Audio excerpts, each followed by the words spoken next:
আসসালামু আলাইকুম রহমতুল্লাহি ওবরাকাতু।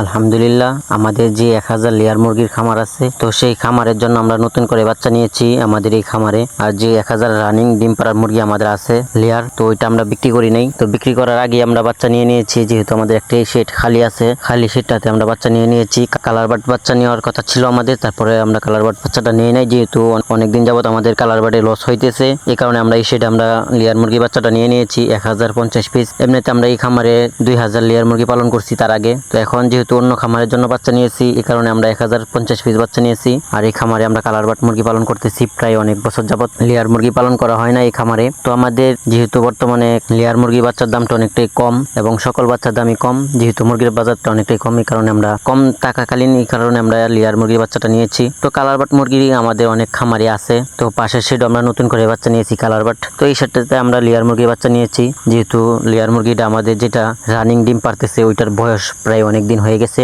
তো বিক্রি করতে করতে ওইটার বয়স প্রায় 2 বছর হয়ে যাবে লেয়ার মুরগি। তো ওইটা আমরা বিক্রি করি নাই, যেহেতু মুরগির বাজারটা কম, এই কারণে আমরা ওইটা মুরগি বিক্রি করি নাই। তো ওইটা মুরগি আমরা বিক্রি করে দিব মুরগির বাজারটা বাড়লে। তো আমাদের যে শেডে রানিং লেয়ার মুরগি আছে 1000, তো ওইটার ডিম প্রোডাকশন এখন বর্তমানে 75% আছে। তো যেহেতু বর্তমানে ডিমের বাজার প্রায় 9 টাকার উপরে, তো এই কারণে আমাদের 75% প্রোডাকশনও আমাদের লাভ হইতেছে আলহামদুলিল্লাহ। তো যদি ডিমের বাজারটা কম থাকতো তাহলে আমাদের লস হইতো। তো লস হইলে আমাদের মুরগিগুলো বিক্রি করে দিতে হইতো। তারপর আলহামদুলিল্লাহ ডিমের বাজারটা একটু ভালো থাকার কারণে, 9 টাকার উপর থাকার কারণে 75% প্রোডাকশনও আমাদের লাভ হইতেছে। তো এই কারণে আমরা মুরগির বাজারটা যেহেতু কম, কারণে আমরা মুরগিটা বিক্রি করতেছি না। তো এর ভিতরে যে আশা করি বাচ্চাটা বড় হয়ে যাবে, বড় হয়ে যাওয়ার কাছাকাছি আমরা মুরগিটা বিক্রি করে দেব। তখন যদি মুরগির বাজার কমও থাকে তারপর আমাদেরকে বিক্রি করে দিতে হবে। তো আলহামদুলিল্লাহ যেহেতু বাচ্চা নিয়েছি, তো লেয়ার মুরগি অনেকে আছে বোর্ডিং করতে পারে না। লেয়ার মুরগি নতুন খামারি যারা আছে তার কারণে তারা পুলেট মুরগি কিনে নিয়ে আসে বিভিন্ন খামারিদের কাছ থেকে। তো অনেকে আছে নতুন খামার, তারা ভ্যাকসিন করতে পারে না বাচ্চাকে, এই কারণে অনেক ভয়ে নতুন খামারিরা লেয়ার মুরগি বাচ্চা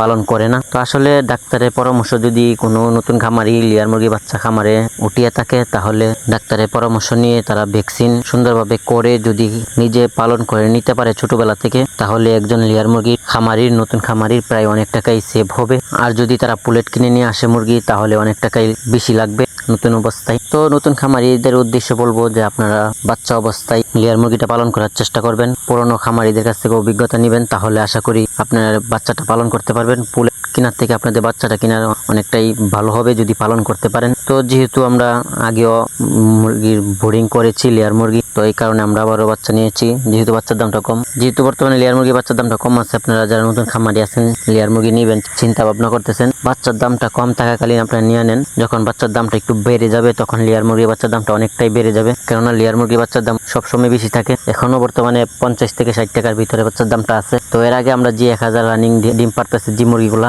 ওই মুরগিগুলার বাচ্চা নেওয়া ছিল আমাদের 64 টাকা করে। তো আজ থেকে আরো 1.5 বছর আগে। তো আশা করি ওই মুরগিগুলা আমাদেরকে বিক্রি করে দিতে হবে কিছুদিনের ভিতরে, 3 মাসের ভিতরে। তারপরে আমাদের যে বাচ্চাগুলো নিয়েছি এই বাচ্চাগুলোকে আমাদের খাঁচায় তুলে ফেলতে হবে 3 মাসের ভিতরে। তো 3 মাসের ভিতরে আমরা বাচ্চাগুলোকে খাঁচায় তুলে ফেলবার নিয়ত আছে। তো যেহেতু আমাদের খাঁচা তৈরি করা আছে, ওই খাঁচাটা আমরা ভালো করে পরিষ্কার করে তারপরে বাচ্চাগুলো ওই খাঁচাতে তুলে ফেলবো। এই কারণে আরো সকল কিছু মিলিয়ে আমরা বাচ্চাটা নিয়ে নিয়েছি। যদি বাচ্চাটা এই খামারে না নিতাম, মুরগিটা বিক্রি করে নিতে হইতো আমাদের, তখন আমাদের ওই খাঁচাটা ভেঙে ফেলতে হইতো, ভেঙে আবার বাচ্চাটা পালন করে তারপরে আবার খাঁচাটা আবার তৈরি করে নিতে হইতো। তো এই কারণে আমরা পাশের যেহেতু শেড খালি আছে আমাদের, এই কারণে আমরা খালি শেডে নিয়ে নিয়েছি, যাতে আমাদের খাঁচাটা না লড়াইতে হয়। এই খাঁচাতে আমরা মুরগি নিতে পারবো, কেননা আমাদের যে খাঁচাটা আমরা তৈরি করছি, তো আমাদের যে বাচ্চাগুলো এখন নতুন নিয়েছি এই বাচ্চাগুলোর আলহামদুলিল্লাহ আমাদের অনেক টাকায় কম খরচ হবে, কেননা এর আগের বেসে আমাদের যেহেতু খাঁচা তৈরি করে নিতে হয়েছিল, এই কারণে আমাদের ওই বেসে আমাদের প্রায় অনেক টাকায় খরচ হয়ে গেছিল খাঁচা সহ। তো এই কারণে যেহেতু খাঁচা তৈরি করা আছে, এই কারণে আমাদের এই বাচ্চার খরচ অনেকটাই কমে যাবে আলহামদুলিল্লাহ আশা করি।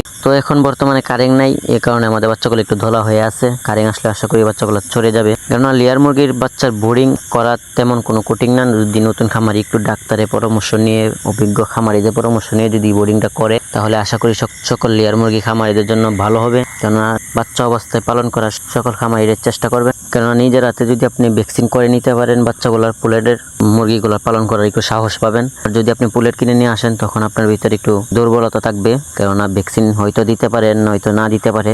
নিজে পালন করে নিতে পারলে লেয়ার মুরগি বাচ্চাটা আলহামদুলিল্লাহ অনেকটাই ভালো। তো আর আমাদের এই বাচ্চাগুলোকে আমরা ব্রয়লার স্টার্টার ফিড খাওয়াইতেছি, আলমা কোম্পানির ব্রয়লার স্টার্টার ফিড। তো তারপরে আমরা লেয়ার গুয়ার ফিড খাওয়ানোর চেষ্টা করব। তারপরে প্রথম অবস্থায় আমরা ব্রয়লার স্টার্টার ফিডটা খাওয়াইতেছি, কেননা বাচ্চাটা যাতে দ্রুত বড় হয়ে যায়। পরে লেয়ার গুয়ার ফিড খাওয়াবো। তারপরে ডিমের প্রোডাকশন আসলে তখন আমরা লেয়ার ওয়ান ফিড খাওয়াই, যেটাকে আমরা রানিং ডিম পাড়া মুরগিকে খাওয়াইতেছি। ছোটবেলা বাচ্চা অবস্থায় আমরা ব্রয়লার স্টার্টার ফিডটা খাওয়াই। ব্রয়লার স্টার্টার ফিডটা খাওয়াইলে ওজনটা একটু ভালো আসবে, দ্রুত আসবে, কারণ আমরা ব্রয়লার স্টার্টার ফিডটা আমরা খাওয়াইতেছি। আশা করি বাচ্চাটা অনেকটাই ভালো হবে। 1050 পিস বাচ্চা নিয়েছি আমরা। তার আগে আমরা নিয়েছিলাম 1080 পিস, এবার নিয়েছি আমরা 1050 পিস। 30 পিস বাচ্চা আমরা কম নিয়েছি। এই বাচ্চাগুলো আমাদের নেওয়া হচ্ছে ডায়মন্ড কোম্পানির বাচ্চা। এর আগের বাচ্চাগুলো আমাদের নেওয়া ছিল সিপি কোম্পানির বাচ্চা, এবার আমরা ডায়মন্ড কোম্পানির বাচ্চা নিয়েছি। তো আলহামদুলিল্লাহ 1050 পিস বাচ্চার ভিতর থেকে একটা বাচ্চা মরা ছিল কাটঙে, আর বাকি বাচ্চাগুলো আলহামদুলিল্লাহ অনেকটাই সুস্থ আছে এবং অনেকটাই চঞ্চল বাচ্চাগুলা আলহামদুলিল্লাহ। তো লেয়ার মুরগির বাচ্চার ভ্যাকসিন আমরা নিয়মিতই করার চেষ্টা করব। ডাক্তারের শিডিউল আমাদের কাছে আছে, তবে ভ্যাকসিন করতে হয়, কতদিন পর পর কোনটা করতে হয় ডাক্তারের কাছে বললে ডাক্তার একটা শিডিউল দিয়ে দেয়।